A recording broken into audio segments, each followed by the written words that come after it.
What's up, guys? My name is Jerry, and today's video is going to be on the Minnesota Timberwolves, and we're going to be talking about how this team thrives off adversity, and we're going to jump right into the video. Now, when we ask ourselves what does adversity means when it comes to the game of basketball, it's basically when things aren't going your way, your back is against the wall, and the odds get a little bit higher, whether it's a player getting injured, somebody getting into foul trouble. The Minnesota Timberwolves seem to thrive off these situations, and they've done it a lot in recent memory. We go back to the play-in tournament against the Los Angeles Clippers. Cat gets into foul trouble, and they fall behind, but they end up finding a way to rally and win that ball game. And then the way that they celebrated after they won, they were ridiculed all over social media, and it felt like the whole NBA world was waiting for the Minnesota Timberwolves to go into Game 1 against the Grizzlies and get blown out. But with all eyes on them, they went out there and they made a statement, and they let everybody know that this isn't going to be that type of series. It isn't going to be a sweep,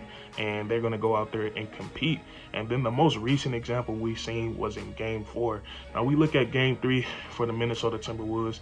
That type of loss, that can suck the life out of a young team. To let two leads slip away and ultimately lose the game on your home court, that could be demoralizing for a team. But like I said, they do a great job at thriving off adversity, and they shown that they had short memories because they came into Game 4 and they played a really solid basketball game. And Karl-Anthony Towns, he has proved that whenever he has an uncharacteristic game, he has great ability to bounce back, because looking at games 3 and 4, those are two completely different Karl-Anthony Towns.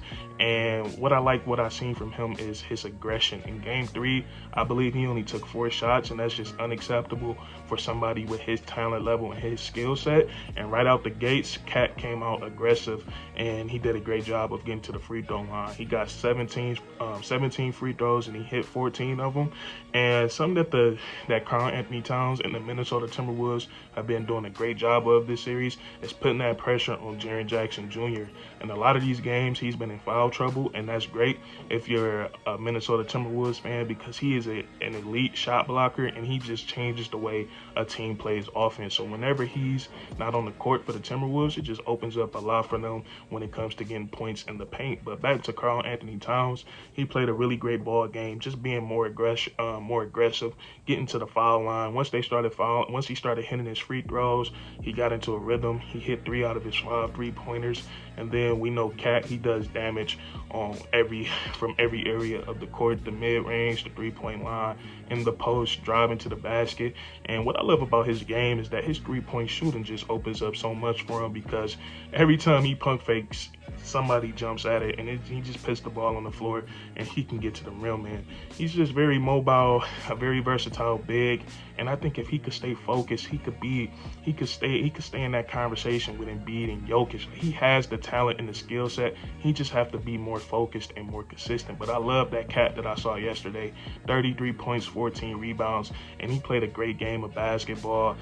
And he really changes the way that teams play defense. And then Anthony Edwards, who was also very impressive in that game, and he really showed some courage too. He went out with a knee injury, and he had to go back to the locker room, and he still came out and he dropped 24 points. And usually when something like that happens, that can mess up a whole player's rhythm when you got to come out the game for that long. But he came back in, and he like Anthony Edwards, he does not look like a second-year player out there. There's times at the game where he demands the ball, he slows down the pace, he's directing traffic, and you just don't see that out of a 20-year-old in his second year directing traffic in the first round of a playoff series. So Anthony Edwards, great 3-level scorer in the making. And what's so good about him is he's developing in a great way, because one of his biggest draft questions was he going to be able to be a consistent 3-point shooter in the NBA? And now he's hitting the 3 ball in the high level in the highest stage of the NBA. In the playoffs, he's shooting 40% from 3 this series, and then in Game 4 he shot 4 from 8 from 3.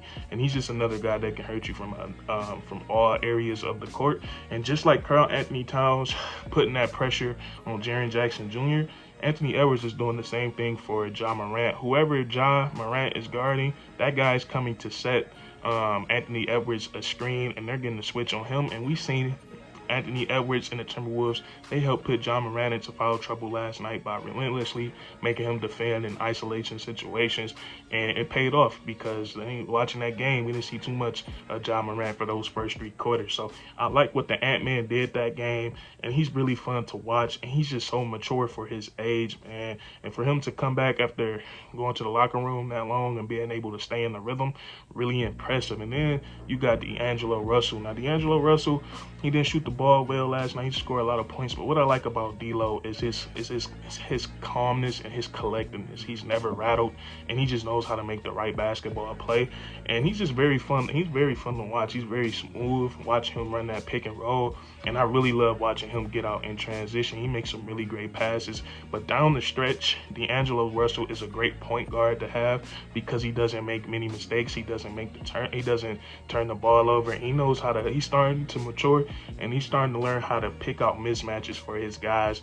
And he's just starting to learn how to make the best basketball play. But he played a really solid game, dropping 10 points, 7 assists, and he played some solid defense. And like I said, down the stretch, he's a really good player, and he hit a big-time shot.